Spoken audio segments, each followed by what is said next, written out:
নমস্কাৰ and welcome back to my channel friends. কি খবৰ আপোনালোকৰ? আশা কৰিছোঁ সকলো বহুত ভালে আছে। আজি মই লৈ আহিছোঁ 3টা কিচেনৰ খুবেই ইউজফুল টিপছ। আশা কৰিছোঁ আপোনালোকৰ চাই ভাল লাগিব। তেনেহ'লে আহকচোন দেৰি নকৰি চাওঁ টিপছ 3টা কি।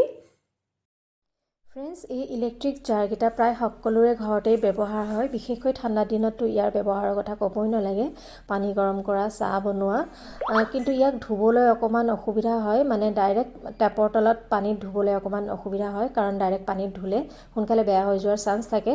আৰু ইয়াত দেখিছেনে কেনেকৈ মোৰ কেটলিটো বাহিৰত পানীৰ দাগ হৈ গৈছে, আৰু ভিতৰৰ ফালেও ইয়াৰ পানীৰ দাগ হৈ গৈছে। চাহ বনালেতো ক'বই নালাগে, ভিতৰত চাহৰ ক'লা ক'লা দাগ, আৰু মানে ইয়াৰ পৰা বৰ বেয়াকৈ স্মেলো ওলায়।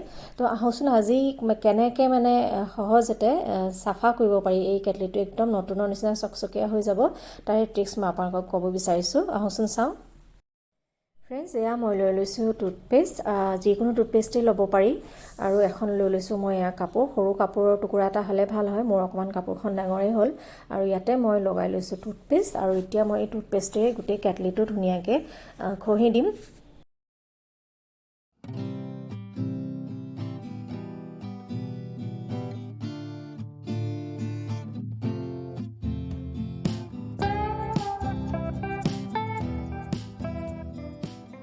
ফ্ৰেণ্ডছ, এয়া মই টুথপেষ্টখিনি ভালদৰে লগাই ল'লোঁ। আৰু এতিয়া এই কাপোৰখন মই অকণমান তিয়াই আনিছোঁ, আৰু এয়া মই তিতা কাপোৰখনে কেটলিটো এতিয়া ধুনীয়াকৈ মুচি দিম। এয়া চাওকচোন কিমান ধুনীয়া চিকচিকাই গৈছে, একদম নতুনৰ নিচিনা হৈ গৈছে।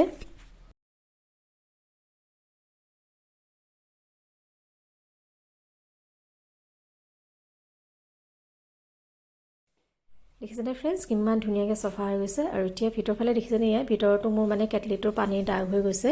এতিয়া মই ঠিক একেদৰে একেটা প্ৰচেছতে কাপোৰখনত মই টুথপেষ্ট এয়া লগাই লৈছোঁ, আৰু আকৌ মই ভিতৰৰ ফালে টুথপেষ্টখিনি ঘঁহি দিম।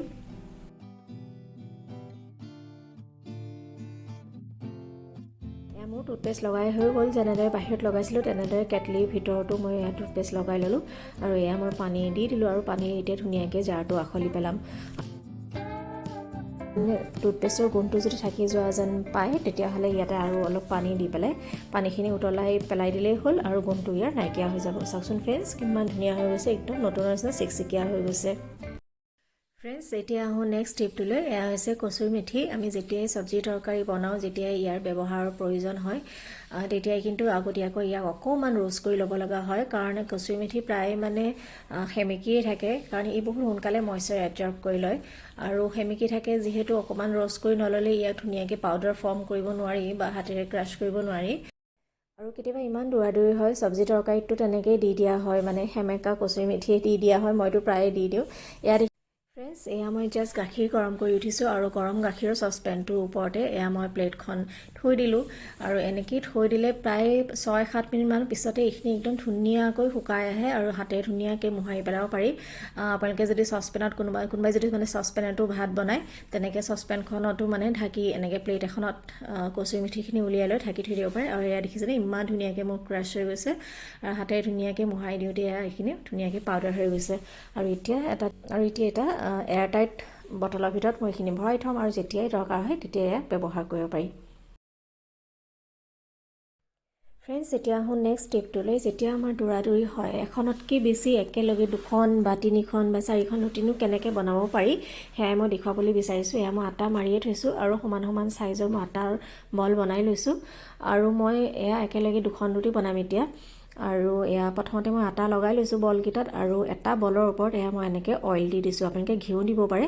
আৰু 2টা বল এয়া একলগ কৰি আৰু অকণমান আটা লগাই পেলাই মই এতিয়া বেলিম।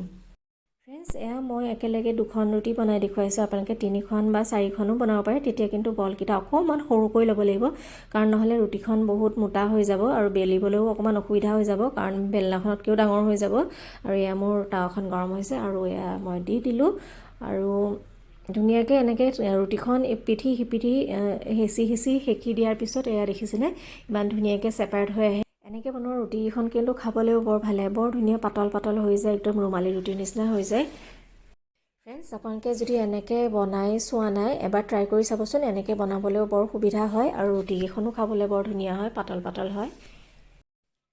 এয়া ফ্ৰেণ্ডছ চাওকচোন কিমান ধুনীয়াকৈ কিমান সহজতে মানে দুইখন ৰুটি ছেপাৰেট হৈ যায় আৰু ইয়াতে ধুনীয়াকৈ আপোনালোকে ঘি লগাই ল'ব পাৰে আৰু বা ঘি নলগোৱাকৈও খাব পাৰে মই এয়া অকণমান ঘি লগাই দেখুৱাই দিছোঁ আপোনালোকক আৰু এয়া মোৰ ৰুটি হৈ গ'ল আৰু যদি অকণমান পৰাঠা টাইপত বনাবলৈ বিচাৰে ৰুটিকেইখন সেই একেটা প্ৰচেছতে বেলি লৈ টাৱাত ৰুটিখন দিয়াৰ পিছত ওপৰত এনেকৈ ঘি লগাই দিব আৰু ইফালে সিফালে দুয়োটা পিঠি লুটিয়াই বগৰাই ধুনীয়াকৈ ঘি লগাই সেকিলেই পৰাঠা টাইপ হৈ যাব আৰু দুইখন ধুনীয়াকৈ ছেপাৰেটো হৈ যাব ফ্ৰেণ্ডছ মোৰ ভিডিঅ'টি চোৱাৰ বাবে বহুত বহুত ধন্যবাদ আশা কৰিছোঁ আজিৰ ভিডিঅ'টি আপোনালোকৰ ভাল লাগিব আৰু যিসকলে মোৰ চেনেলত নতুনকৈ আহিছে তেখেতসকলে প্লিজ চেনেলটি ছাবস্ক্ৰাইব কৰি দিব আকৌ লগ পাম অন্য এটা নতুন ভিডিঅ'ত তেতিয়ালৈকে বাই বাই